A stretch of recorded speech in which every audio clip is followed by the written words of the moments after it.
My name is Ava, and with the slightest change in climate, my rural home becomes infested with insects every year. I put my heart and soul into pest control. At 34 years old, I've transformed from a housewife into nothing less than a hunter. Once upon a time, bugs used to scare me. I used to say such things without any embarrassment. But once I passed 30, I started facing them with a poker face. Indeed, I've become quite tough. Today, I'd like to share a story about how I dealt with my younger sister who fell in love with my husband.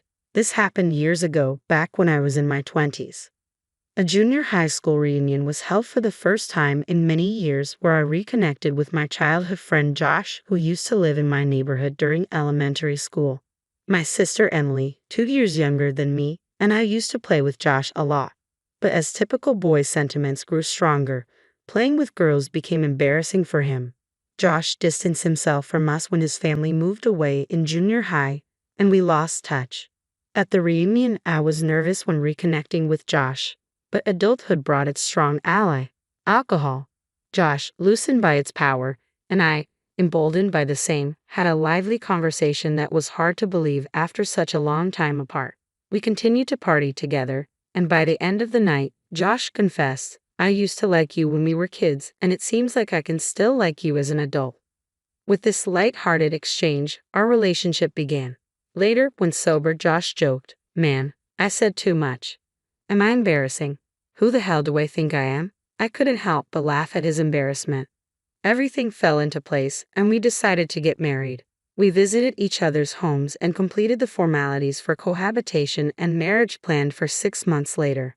However, a problem arose at my house when Josh came to meet my family over a meal. As my sister returned home from work with a deflated voice, her surprise at seeing Josh turned quickly into a happy expression.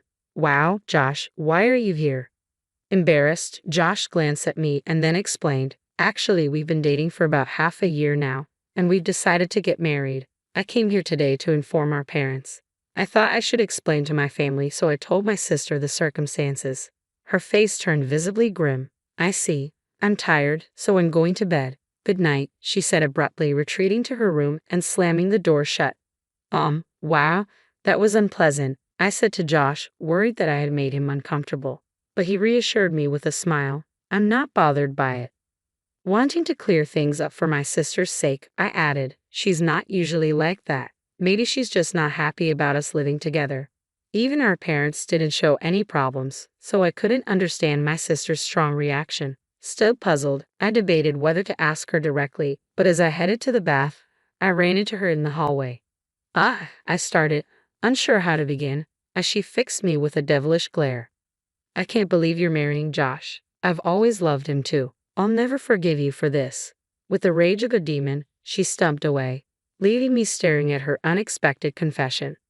Seriously, she was in love with Josh. I muttered to myself, feeling like the plot was straight out of a daytime drama, holding my head in disbelief. After a night of restless tossing and turning, I finally found clarity. Is it really a problem if my sister loves my fiancé? After all, our marriage is already decided. If Josh had loved my sister, it would have been a different story. But that's not the case. More importantly, if she's felt this way since childhood, she should have told him sooner. Realizing it was my sister's failure to express her feelings that caused this turmoil, I decided it was absurd for her to blame me. Though I could sense her growing hostility towards me as her older sister, I chose to let it slide. Despite the gravity of the situation, I opted for an optimistic view and decided to let it go. However, I was torn about whether to tell Josh. On one hand, revealing my sister's feelings might complicate things for Josh, I reasoned. But if I don't tell him, he'll sense the tension whenever he visits without understanding why. Considering Josh's involvement, I ultimately decided honesty was the best policy. "I have to tell him," I resolved. When I finally did, Josh listened attentively and reassured me, "Tell me if anything happens. I'll handle it." "True, it's a sister issue," I acknowledged, relieved by Josh's understanding. "If she gets too aggressive, maybe I'll use you as a shield," I joked nervously. "Don't joke like that," Josh chuckled, trying to lighten the mood. With our decision made, neither of us wavered in our commitment to marry. Convincing my sister was not our aim. We simply accepted the situation. From then on, as expected, my sister's animosity towards me only grew. On one occasion, after she used the bathroom before me, she left it messy without cleaning up. This isn't a big deal. It's just a shower, I sighed, trying to brush it off. I could even afford to joke about how cute my little sister was for pulling such a modest, shabby prank. However, having my makeup and wallet hidden before heading to work was a real blow. I don't have time for a treasure hunt in the morning, I muttered, desperately searching for them. Trembling at the thought of being late, I barely made it to work on time twice in 1 week. You're not slacking off with your wedding coming up, are you? My boss eyed me coldly, adding to my frustration. I won't forgive her. No, I'm the big sister. I should forgive her. But I won't. No, I muttered to myself, conflicted. Initially, my parents were unaware of my sister's harassment, but after she started hiding my valuables, they began to notice something was off. Why are you doing such childish things? My mother scolded my sister, though my sister seemed to revel in annoying me. The real issue, however, was my father. Ever since my sister was born and my mother's health declined, he had cared for her as if she were still a newborn. He doted on her more than me, or rather, he was biased towards her. His experience in parenting had made him feel like a mother, and I couldn't fault him for that. I, too, loved my sister, especially considering the tough times we grew up in together. Reflecting on our different treatment, I recall the childhood incident when I had wanted to go to an amusement park, but she had insisted on the aquarium. My father, always siding with her, promptly decided on the aquarium.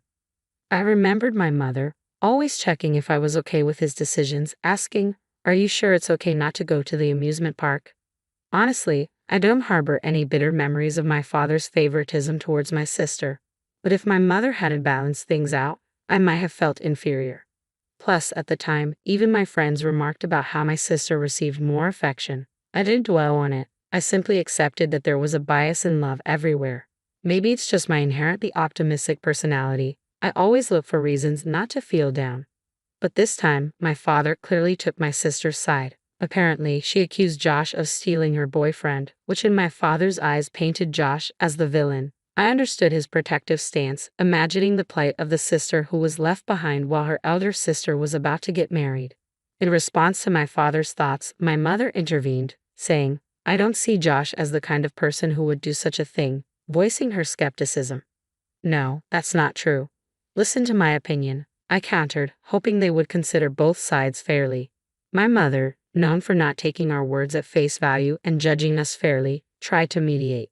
But my father's protective instincts overruled reason. I can't bear to see my poor sister dumped and even my elder daughter being played with, he insisted adamantly. I won't allow this man to take advantage of my beloved daughters. Wake up. It felt like I was being pushed into a corner, unable to make my voice heard amidst my father's firm convictions. Though he loved us deeply, his favoritism caused a strain this time. The growing opposition to my marriage troubled me deeply. So, I made a decision. I would leave home earlier than planned and live with Josh. Simply put, if the issue stemmed from my sister, distancing myself seemed the best solution. If I'm not at home, I won't be harassed. Problem solved, I reasoned, finding peace in the decision. And indeed, our life together passed peacefully after that. As days went by, my mother softened her stance, acknowledging, "I think your side of the story is probably right. You're an adult now. Do as you like, live freely." Surprisingly, my father remained silent, though dissatisfied. Deep down, he probably thought that even if Josh and I broke up, I would be pitiful, and he couldn't fathom Josh turning to my sister.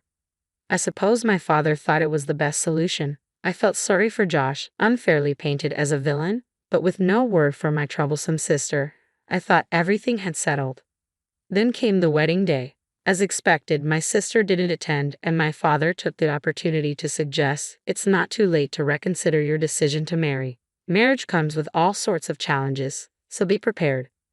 My mother, always mild-mannered, added, "Needless to say, really?" In the background, my father looked pale. Not everyone might have blessed us from the bottom of their hearts, but under our parents' watchful eyes, we exchanged vows. The next day, the intercom of our home chimed loudly. "What's going on?" Josh and I jumped up, rushing to the monitor. To our surprise, my family was visiting us, Dad, Mom, and even Emily. "What's going on?" I asked, bewildered, as my younger sister glared at me with sharp eyes.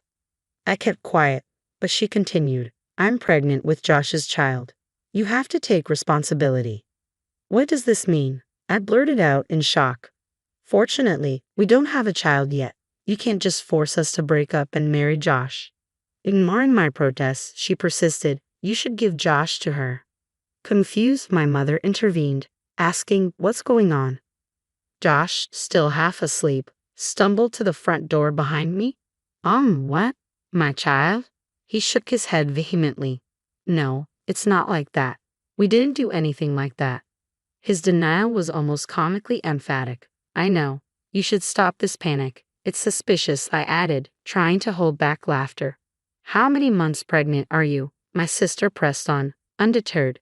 2 months. If Josh doesn't take responsibility, this child will be fatherless. Isn't that pitiful, Mom? Startled by my sister's sudden revelation, my mother looked between us, clearly uncertain of how to respond. Josh and I exchanged amused looks, struggling to contain our laughter. Ha ha ha, I chuckled nervously, trying to explain our laughter to our confused parents who couldn't grasp the reason behind it. What are you laughing at? My sister Emily asked, flustered by our sudden outburst. Well, 2 months ago, I started, tears welling up from laughing too hard. We had fun last time, didn't we? Josh interjected, catching my sister off guard with his unexpected question. My parents remained perplexed, their expressions filled with disapproval as they didn't understand Josh's playful intentions. I was probably the only one who caught on to his subtle plan. By the way, Emily, how many abs do I have? Josh continued, throwing another curveball. Emily looked blank, clearly puzzled. I was on the verge of bursting into laughter again. Josh, are you serious? Talking about your abs like you've lost them, I managed to say between giggles. What are you talking about, Josh? Emily asked, clearly bewildered. The correct answer is 0. I was about to confirm that Josh was just teasing when he solemnly confessed, I actually have no abs. Even my mom couldn't help but chuckle at his antics. It seemed like a contest to see who could make the other laugh the most. Here's question 2. Have you seen my moles? How many do I have in total? Josh continued, his strange questions leaving my sister at a loss for words. Hey, wait, what? Emily stammered, unsure how to respond. Josh persisted with his playful interrogation, leaving my sister flustered. Well, that's to be expected, I thought, seeing Josh's mischievous grin and my sister's confused expression. It was like a game to him, delighting in teasing her and watching her struggle to answer. Despite knowing she could end it by denying everything, Josh seemed to enjoy keeping her on her toes. In fact, even my mother began to suspect something was amiss. Isn't there something odd about their relationship? She murmured quietly, observing the dynamic between my sister and Josh. Of course, I thought, realizing that such banter wouldn't be possible if they were genuinely intimate. Moreover, it would be too embarrassing in front of our parents. The very act of having such a light-hearted conversation was proof that nothing had actually happened between them. Josh was simply enjoying his own way of playfully teasing Emily like a child with a new toy. It was both amusing and slightly unsettling. What a mischievous man he could be. I watched closely, wondering how my sister would react to Josh's playful banter. She pondered the second question, visibly tense. On like 10, she finally answered, nervously guessing. Buzz, sorry, the correct answer is I don't even know, Josh proclaimed dramatically. Even my father couldn't contain his laughter, doubling over in amusement. At the same time, to cover his amusement, he feigned frustration. Love is enough, Josh. Don't you dare joke around after causing my daughter such distress. My father interjected sternly, preparing to scold Josh. Wait, listen, I interjected, trying to diffuse the tension. You said the pregnancy was 2 months along, right? Considering the conception period, there's no way the child could be Josh's. What do you mean? My mother asked, intrigued by my point. Can I say it? I glanced at Josh, who reluctantly nodded with a deeply embarrassed expression. Wait, hold on. Can I say it? Can you? Josh stammered nervously. Oh yeah, I'll do it, I replied, despite the awkwardness. Josh puffed out his chest bravely. Mom and Dad, the truth is, during that time, I was stung by a bee in a very sensitive area. At this revelation, everyone, even my sister, burst out laughing uncontrollably. That's enough of the lies, Josh. There's no way you were stung there, my father exclaimed, torn between anger and amusement. while my mother laughed uproariously, clapping her hands. No, well, it's embarrassing, but it's true, Josh insisted, his face and ears turning bright red rapidly. It was hot, so I thought I'd cool off. Taking advantage of the fact that I couldn't be seen from outside, I opened the window and was relaxing in the nude when a bee flew in and stung me. I struggled to contain my laughter, trying to respect Josh's embarrassment in front of my family, but it was too hilarious not to join in. There's no way a man could be that embarrassing, my father chuckled, shaking his head. Well, that embarrassingly embarrassing man is right here, Josh retorted loudly, trying to defend himself. That still doesn't prove that the child in my belly isn't from Josh's seed, my sister interjected, regaining her stance and joining the conversation with renewed vigor. Emily, think about it, I reasoned. Josh got stung in a very important place. Dad, imagine if that happened to you as a man. You'd understand the pain of having such a vital area harmed. My sister fell silent, considering my serious tone. Meanwhile, my father, who seemed to have visualized the situation based on Josh's explanation, quietly clutched his groin and looked down thoughtfully. Though he tried to maintain a stern face, it was clear he was starting to believe Josh's unlikely tale. It's a really delicate area for men, so it was tough. I even thought about calling an ambulance, Josh concluded, his embarrassment evident despite his attempt at humor. I couldn't help but respond to Josh's story with embarrassment. I had a fever, it was tough, and doing the deed in that state would be way too kinky. You can even check with the hospital that took care of me if you want, Josh explained in an almost inaudible voice. To my surprise, my mother burst into laughter. Josh, didn't you used to have a habit of taking off your swimsuit when you played in a kiddie pool? She teased, approaching him with playful curiosity. Why don't you show me where you were stung? Josh tried to dodge my mother's playful inquiry, covering not his private area, but his irrelevant chest. From what I saw, my mother seemed to fully trust him now, which gave me a sense of relief, although Josh didn't seem to share the same feeling. Well, I sympathize as a man. I don't think anyone would lie about such an embarrassing thing. There's no need to check with the hospital, my father chimed in, his expression unusually kind towards Josh, as if respecting his dignity. Ironically, it seemed that understanding came quicker among men in this situation. I wondered if this was what they called a blessing in disguise. Amidst this light-hearted banter, I turned to my sister, who stood in a daze. Even if you lie like this, it won't lead to Josh and me getting divorced. I think you're just making yourself more miserable, I said calmly. You may not believe me, but I really want you to be happy. After all, you're my only sister. My sister's eyes widened in anger. Shut up, shut up, shut up. I don't like Josh anymore. If he's going to take your side, she snapped, emotional and reaching out to grab me. I don't care if you don't like me. I love Ava, and that's all that matters, Josh firmly asserted, brushing off my sister's hand. I consider Emily a precious childhood friend and now my sister-in-law. I never have and never will see her as anything more. If you keep repeating these lies, I'll defend Ava with all my strength. I couldn't help but feel moved by his words. He had come a long way from the man who was embarrassed by a bee sting, muttering about the world being his enemy. Watching this unfold, my father intervened. Emily, if you're really pregnant, show us your medical records or something, he requested, his tone serious. With that, my parents made it clear they had believed Emily's pregnancy claims without any basis. I appreciated their unquestioning trust in their children, though this time it seemed to have backfired. If you've lied, you owe both of them an apology, my mother added sternly. My sister, visibly shaken and biting her lip, turned away with tears in her eyes. My father moved to follow her, but my mother stopped him. Let her go and cool off, she advised. 2 weeks passed. My sister continued to insist she was pregnant, but my mother finally persuaded her to visit a gynecologist. The diagnosis: no signs of pregnancy and perfectly good health. We're sorry for dudding you and causing you so much trouble, my parents apologized sincerely. We should have trusted Josh, whom we've known for so long. Please take care of Ava, and forgive us for making this difficult for you both. They bowed their heads apologetically.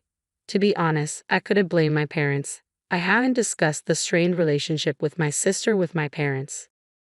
They have always believed in their daughters without question, a quality that society might view in various ways, but for me it has been a source of immense reassurance. Despite occasional favoritism towards my sister, especially from my father, I have come to forgive them for the mistakes they made. They raised me well, and without them, I wouldn't have met Josh or lived such a happy life. When my sister's lie about being pregnant was exposed, she reacted angrily, declaring, "I don't need this family anymore," and stormed out of the house. Normally, my father would have gone after her, but this time he suggested it might be better for Emily to take some time away, a cooling off period. My mother agreed, adding firmly, "If she can't come back and sincerely apologize, we won't let her back into this house." Deep down, I doubted my sister would ever apologize sincerely. It felt like a definitive break between us. 7 years passed. My sister did return once, bowing her head to her parents and asking to come back. Initially noble in her return, by the end of the year she had caused a significant incident while heavily intoxicated. One tumultuous New Year's Eve, she sneaked into Josh's bed, mistaking it for mine, and startled him awake. Both of us, along with our parents, were shocked by the disturbance.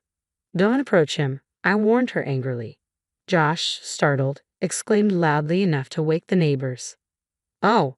My parents, usually composed, jumped up in surprise. It was a scene that revealed the extent of my sister's issues. In her drunken state, she blurted out, "I'm tired of seeing you two always together. It's okay for him to spend time with me." I was furious and demanded she get her act together. Even my parents, usually gentle, expressed unprecedented anger. My father, who had once adored my sister, was visibly disgusted. "I didn't raise a child who would attack a man in his sleep," he declared sternly. "I'll never forget this." Despite my sister's tearful apologies once she sobered up, my father remained resolute. "Your actions when drunk reveal your true feelings. I can't trust anything you say anymore." With that, my parents disowned her. It was a painful but necessary decision. Meanwhile, I discovered I was pregnant for the first time shortly before this turbulent New Year's Eve. Since then, I've given birth to 3 children, including twins, making me a mother of 4 by the age of 34. Life with 4 children is chaotic, walls scribbled with crayons, daily struggles with clothes and toothbrushing, but seeing their sleeping faces each night makes it all worthwhile. My parents adore their grandchildren, often visiting to help with childcare. Josh, too, is deeply involved, despite the challenges. He handles the chaos with a smile, even as he worries about his thinning hair from constant hair pulling during piggyback rides. I find it amusing and endearing to see Josh grappling with hair loss. With his promotion and improved salary, he could afford treatments, but I secretly enjoy watching him embrace fatherhood in all its messy glory. Our home is far from quiet and calm. It's lively and noisy, but I couldn't be happier.